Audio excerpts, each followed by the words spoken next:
YK College Wangjing today organized a one-day seminar on Indian Constitution at the mini conference hall of the college on the theme A Constitutional Awareness Program to Indian Citizens.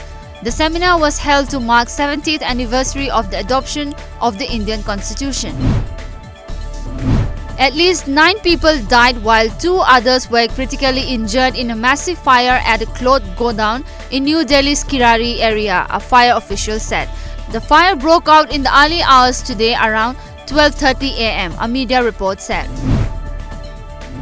The counting of votes for the Jharkhand Assembly election is currently underway, and the initial trend suggests that the Congress JMM RJD alliance had a clear edge over the ruling BJP in the state. As per the trends available for the 81 seats in the state assembly, the Congress alliance is leading on 42 seats while BJP is leading on 28 seats. The JBMP and AJSUP are leading on 4 and 3 seats respectively, while others are ahead on 4 seats. Troops of Assam Rifles apprehended 4 individuals and seized 4 trucks of timber being illegally transported from Jaupi to Imphal on December 20. Based on the information received from sources regarding movement of 4 trucks loaded with illegal timber from Jaupi to Imphal, Assam Rifles seized the loaded vehicles at Langmaidong.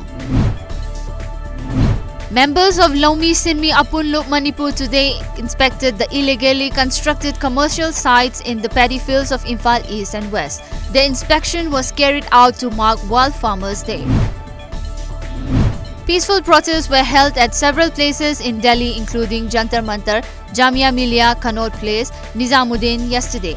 The protests against CAA continued in different parts of the country today.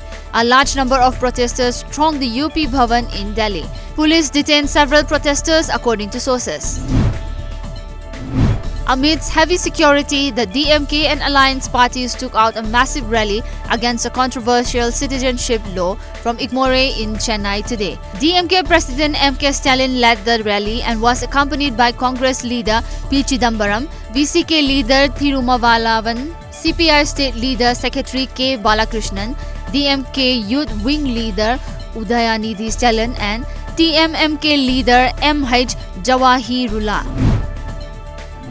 The severe cold spell which impacted the entire northern region last week is likely to continue in the coming week, with cold wave condition predicted to set in over Delhi and neighbouring states after Christmas, the India Meteorological Department said on Sunday.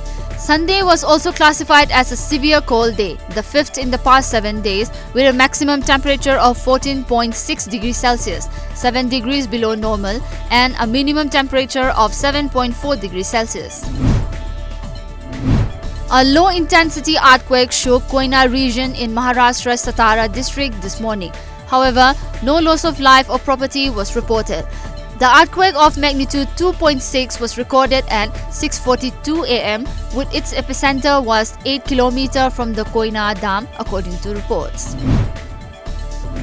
More than 60 vehicles have been involved in a pileup in foggy condition as a motorway in the US state of Virginia. There were no reports of fatalities in the crash on Interstate 64 near Williamsburg, but more than 50 people were injured, 2 critically. The cause of the incident is being investigated.